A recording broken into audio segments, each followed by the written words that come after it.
घोटाळ्याचं लोकशाहीने उघड केलेलं आहे. घोटाळेबाजांवरती कारवाई होणार का? झालीच पाहिजे. घोटाळेबाजांचा आरोप झाला तरी कारवाई झाली पाहिजे. आरोपाची चौकशी झाली पाहिजे.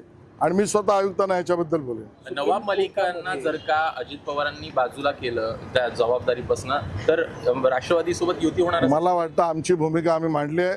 ते काय करतील त्या जरतरवर मी बोलणार नाही.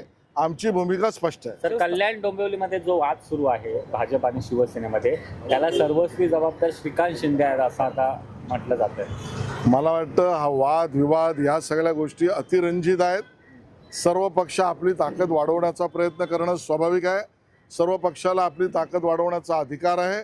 महायुती म्हणून आम्ही एकत्र आहोत. स्थानिक स्वराज्य संस्थांच्या संदर्भात सुप्रीम कोर्टात जी एक याचिका दाखल करण्यात आली त्यावर कोर्टानं असं निरीक्षण नोंदवलं की जोपर्यंत या याचिकेच्या संदर्भात किंवा एकंदर प्रक्रियेच्या संदर्भात सुनावणी होते तोपर्यंत पण निवडणुका पुढे का ढकलत नाहीत असा सवाल विचारण्यात आला. न्यायालयाने शासनाला विचारलेल्या प्रश्नावर शासनाच्या वतीने जी न्यायालयात बाजू मांडणारे वकील आहेत ते आपली भूमिका मांडतील. शासन प्रतिज्ञापत्र देईल.